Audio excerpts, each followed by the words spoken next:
Good morning, London. Good afternoon, Pakistan, and a very good evening, Australia. Welcome to Chit Chat with Shehla. I'm your host, Shehla Saeed Akhtar. Ramadan Mubarak. The purpose of this program, this live show, is to call upon inspiring women who are empowered. They come on, they tell you about their journey, they give you advice and tips. And after every show, I get so many messages in my inbox of women saying how much they benefited from the show. So today's show, we have a self-love and relationship coach. She focuses on the importance of truly loving yourself so the connection with the other half can be from a heart space. Love that. And as it says on her Facebook profile, she helps women unleash their self-love and create inspiring soulmate relationships. I'm so excited to speak to her. She lives in Perth, Australia with her soulmate and is the mother of a beautiful 4-month-old baby girl. So let's waste no time and call forth Rebecca Bowden. Hi, Rebecca. Hello, wonderful women, and Shehla, how are you? All good, all good. How are you? Great, and so excited to be here. So honored. Thanks for calling me on the group today. Oh, you're most welcome. Thank you for taking the time out. You're so busy. 4-month-old, that's a handful. Yes, still navigating the new adventure, but doing it with lots of love and excitement. Oh, bless. She's a bundle of joy, isn't she? Yeah, it's a whole new level. Yeah, I know. Gone are the days. I mean, mine is grown older, but lovely times. So yes. Tell us about yourself and precisely what do you do? I've given the introduction, but it's always nice coming from yourself. Yeah, for sure. Well, I absolutely love that introduction. I was like, oh, this is so beautiful. I love that that's my work now, So exactly what you said, I focus on supporting women to unleash their self-love. And for me, that's really connecting with your truth, with your heart, with your essence, and your higher spirit, and moving from that beautiful space of love in everything you do.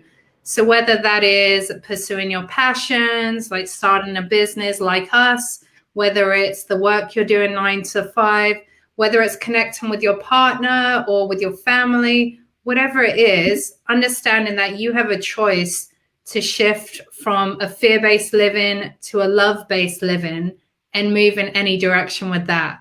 So it's really about coming from that internal, beautiful, authentic space of alignment and sharing that with others.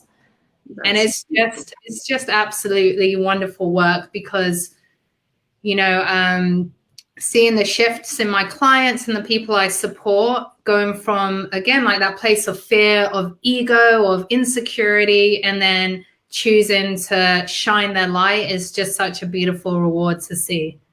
That's amazing. I must tell you, Sophia is here. Sophia Gordon is watching. Hi, Sophia. She wrote, hey, with lots of love hearts.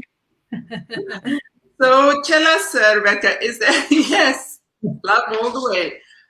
Is there a journey behind this? How did you get to this point? Were you lucky or was it hard work? I just got goosebumps when you asked me that because I love my story. And I would say, honestly, it's neither. I don't believe in luck. I believe in creating what you want and manifesting your life. And I had a lot of fun doing it. Yes, there was challenges. Yes, there was hardships, but I chose to move through it and with flow, with trust, and with understanding myself deeper. But how my journey really started is, as I mentioned, I'm a relationship coach too, is I had a pretty traumatic breakup with the love of my life, really unexpected, but also just realized we were in such an unhealthy place.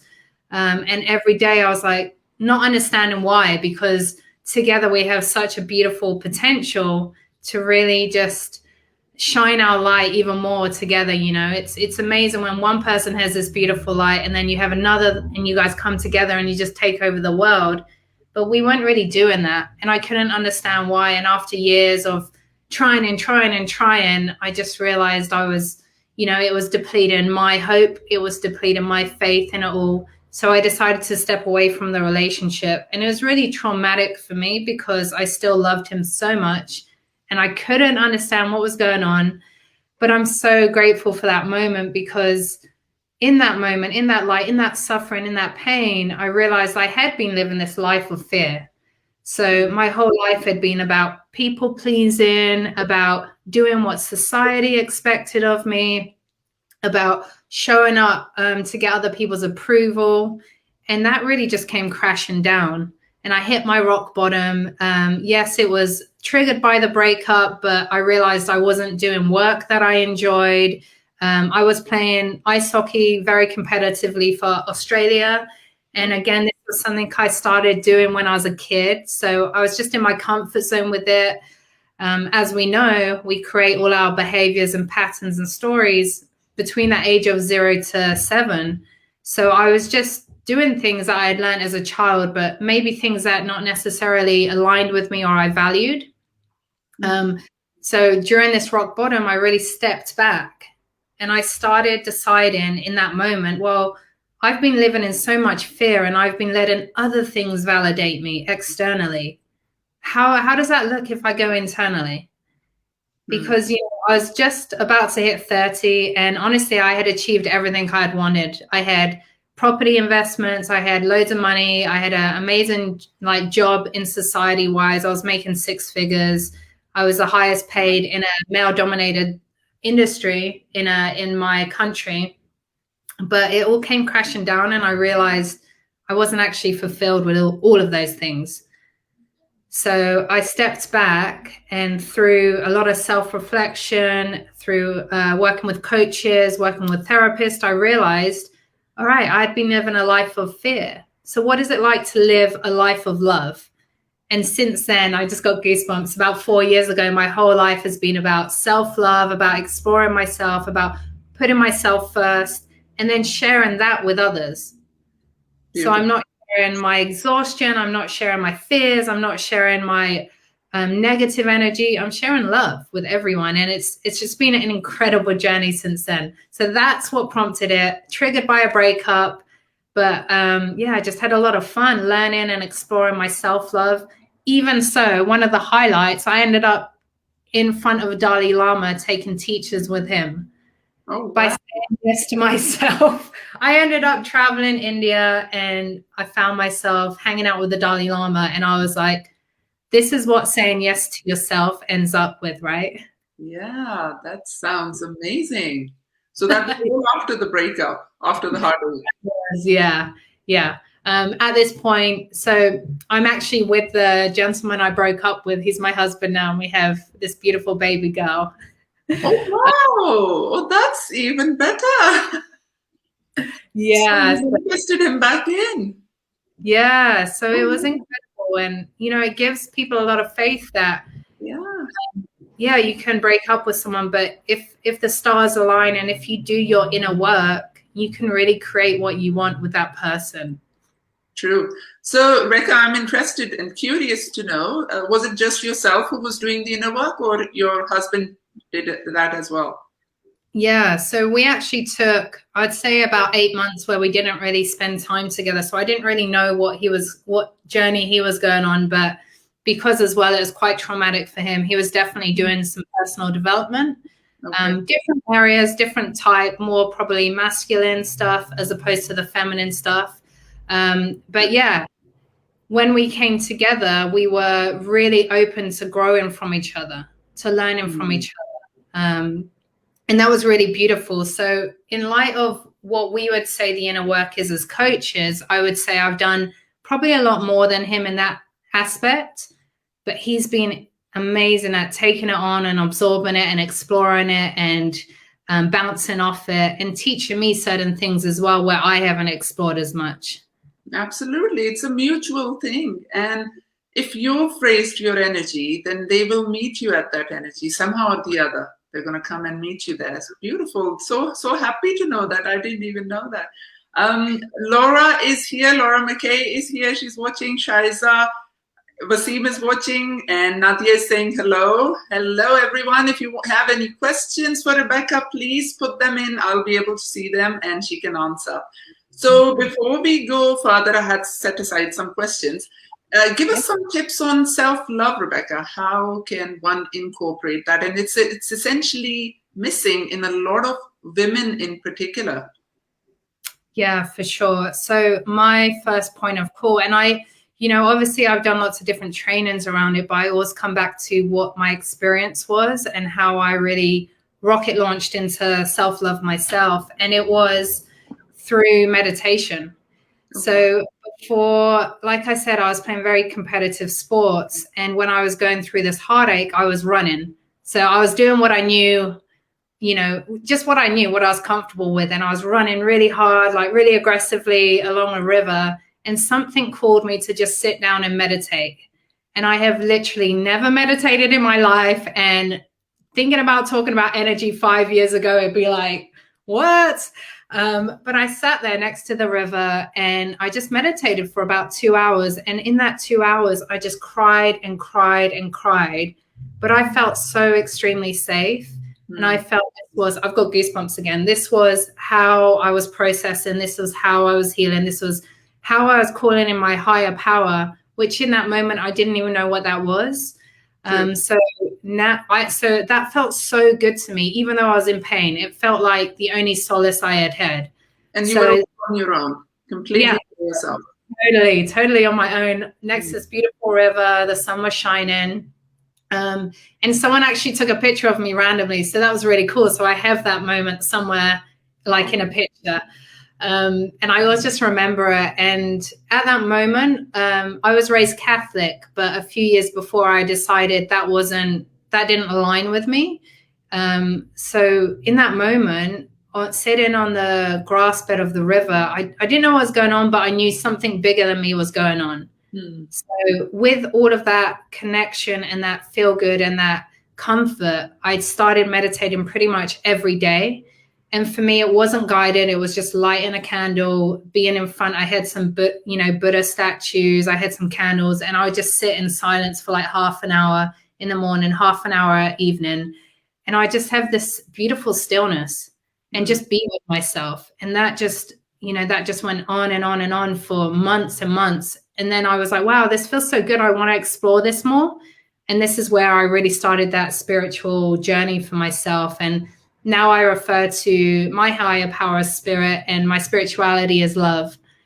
So for me, that is my first point, like making time for myself, connecting with my spirit, bringing it down into my heart, and just moving from that space is just such a beautiful way to start your self-love journey. So true, so true.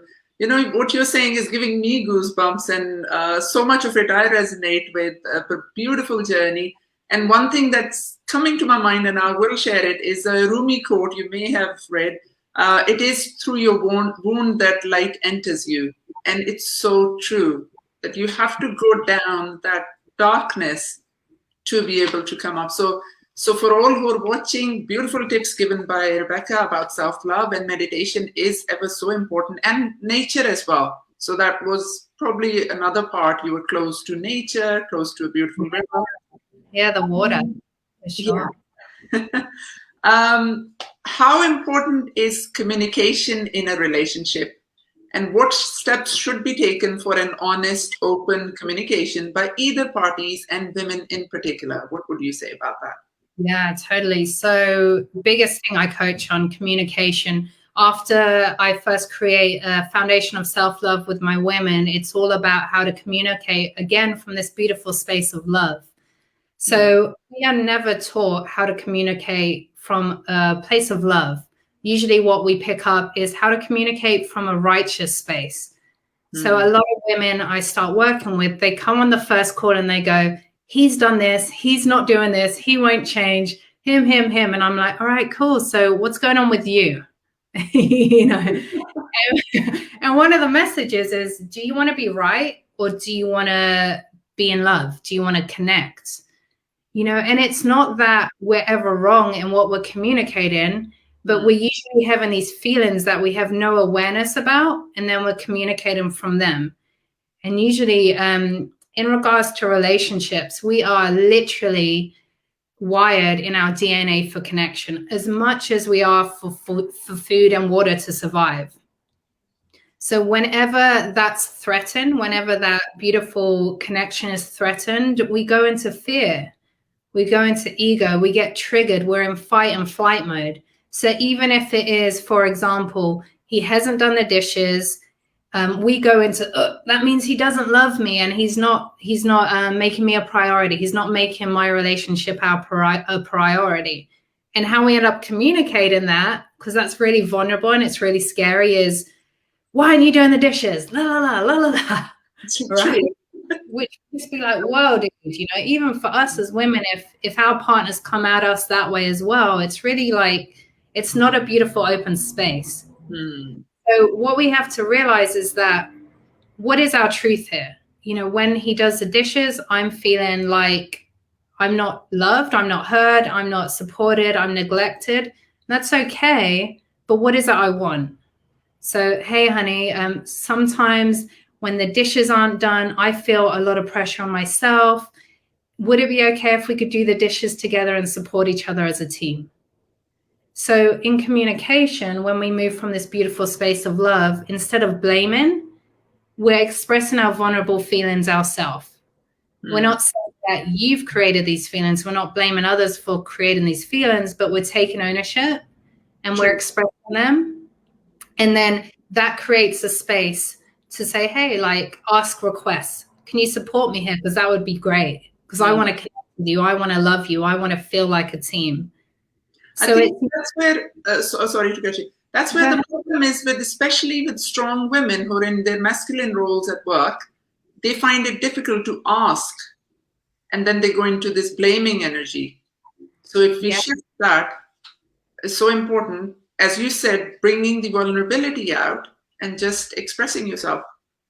Yeah, because like most of us, and this was really interesting when I did the research, women are the initiators of how to connect better in relationships. So it's like we are nurturers, we are the carers. So our role is to bring forth things that we can work on together as a team. Whereas usually for the men, it's to go out and fix things, like physically, to go do things physically, and when they're in that space, they can't really focus energetically on emotional stuff. And that's not, that is kind of stereotyping, but is what the research shows as well. So when we can come to this place of understanding, like, well, he can't really understand that a priority is for us to connect emotionally, because that's not where his foundation is right now. That's okay. I can be the initiator, and I just need to come from a place of love and make it fun and make it enjoyable and create an open, beautiful, safe space. And then we can all connect deeper together. Because what you're doing when you're being vulnerable from that place of, these are my feelings, it's nothing to do with you, this would help me more, is we're giving our partners permissions to come and be vulnerable with us as well. Exactly. You're opening the door for them to step into that safe space. Yeah. Yeah. So communication for me is just so incredible, because people will come to me and say, he doesn't express himself. He doesn't, he's not emotional. And I'm like, yeah, he is. Him walking away and slamming a door is him expressing himself. It might not be verbally the way you want to, but he's still expressing himself. Like, you could tell if he's shutting the door, he's angry, right? So it's also getting to know your partner more. So, for example, Jeff, my husband, if he would come home from work and he would be like rushing around, and he wouldn't be looking at me in the eye, he wouldn't come hug me. All right, he's had a hard day at work. So I'm not going to take it personally and be like, why aren't you hugging me? I'm going to be like, hey, babe, how can I support you? Because I understand he's suffering right now, and I want to show up for the man I love. And by doing that and creating that space, now he doesn't work at the moment because we're taking a year off to hang out. But now, before, when he would come home, because of that safe space we've created where he can come to me and talk, he would just be like, hey, babe, I've had a tough day at work. I'm going to be a bit off. I'm just going to come in and take a shower and then we can connect. Beautiful. So now we're in this place where we can set the perimeters before we actually connect.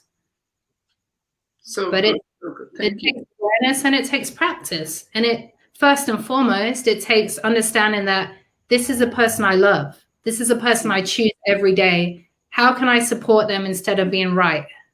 Instead of being right. That's the key. That's so important. And that's what happens. You get into a relationship and you forget that first initial feeling. And then that victim energy, the blame game starts. I'll read out some comments. Nadia Khabar is saying, in order to love someone first, you have to love yourself. So true. Laura is saying, so beautiful. Yes, true. Okay, so boundaries, Rebecca. How do we draw boundaries and then how do we sustain them? Because it's quite easy earlier in a relationship, you set the boundaries. Once you get more and more invested, it just somehow dissipates. Yeah. So I find boundaries just so beautiful and so important and such a beautiful tool for self-love. And I think in general, they're looked at in the wrong way. So usually people look at boundaries as this is, again, I'm a victim and someone's crossing my boundaries and they are wrong and they need to change and they need to do all this, as opposed to boundaries are just a beautiful way for me to say yes to myself, right? It's not about whatever anyone else is doing because we can't control them, but it's about assessing the situation and deciding how we want to respond in it. So if I paint a beautiful picture for you, I always look at boundaries as this is my beautiful garden and I'm going to water it and I'm going to put in whatever plants I want in it and whatever animals, and I'm going to ask for visitors to come in. But I'm not going to let, if you want to bring a snake in here and I don't want a snake in my garden, I'm not going to let that snake in. And it's cool for you to have your snake, but I'm going to make sure there's cages so the snake doesn't get in. You know, so it's really about saying yes to yourself and being strong with that. And also not peeking over the fence to someone else's garden. Because as soon as you go into your husband's garden or your partner's garden and you start messing around with their garden, you're going to change their garden. They're going to resent you for coming in there and bringing in stuff that they don't really want, which a lot of women tend to do. We try and go in and fix. And also your garden's going to get, like, the water's going to stop getting watered and it's going to stop growing because you're focusing so much on someone else's garden. And honestly, that's where the codependency starts. Such a beautiful analogy. It's just puts it into the perspective how we do that. And as women, we do that a lot. We do, yeah. And it's, it comes from just wanting to be needed, wanting to be loved, wanting to be connected. But, like I said earlier, our beautiful lights come from our pain sometimes. And our husbands, our partners, they're on their journey. And if that journey right now includes pain, let's let them have it because that's where they're going to grow the most. And we can support them, but it's not our job to fix them or to take their feelings on. And how we continually implement our boundaries is by having consequences.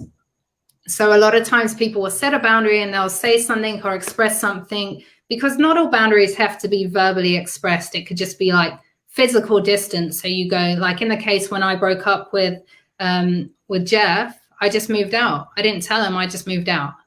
So it can just be that it doesn't always have to be expressed verbally, but we have to follow through with consequences. So for example, if it was expressed verbally, hey, it's okay for you to shout, but if you're going to shout, I'm going to leave the room. So then if they continue shouting and you don't leave the room, you're just showing them that your boundaries can be crossed and there's not going to be any consequence. If they continue shouting, I love you, but I'm not available for this. I'm just going to be in the other room when you're ready to talk in a calm manner. See how that just make sure there's a consequence to the boundary, and it's up to me to take action. It's not about them to change, Absolutely. That's like the key to it. And we as women, once your little one is older, you'd see we're doing that all the time. We are telling them, defining the boundaries, and if the parents who do not follow the consequences, then you're in trouble, because the child learns that it's okay to do so, to keep stepping over the boundaries. So the same thing applies in relationships. Yeah, totally. And, it's obviously a lot of us choose to have children in relationships, and it's so important to up your boundaries because you're showing them every day. If my boundaries are crossed, then your boundaries are okay to get crossed. And, it teaches our children that they're not allowed to say no to anything. And that's really dangerous, from everything I've learned and all my research.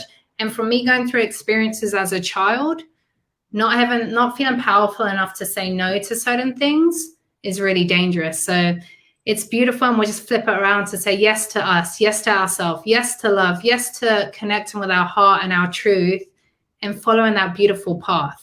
Because when we are doing it from this place of love, it's good for everyone involved. I agree, totally agree, because that's the place we can only start with ourselves. We can't change the entire world, but if we start with ourselves, then it's a ripple effect. Everyone around us starts changing. Yeah. And, one really strong message I try and tell people is how we love ourselves is how we show others to love us. And it's so beautiful because, if I'm, abusing myself, if I'm, tiring out myself every day, if I'm overstepping my boundaries, because it's really important to set boundaries for yourself as well. I'm showing my husband that he can overstep my boundaries. I'm showing him that he can abuse me. I'm showing him that this. Sure. But when I'm in my power, when I'm standing strong and I'm in a place of love, I'm showing others how they're going to come to my party as well, to my garden. Absolutely. So self-care comes in as well, which is so important.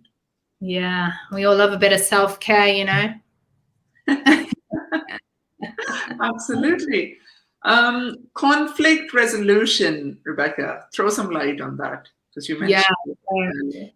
When we're at a state of, like I mentioned earlier, fight or flight, usually when we've been triggered, when our partner's been triggered, our nervous system is literally inflamed. We're on fire.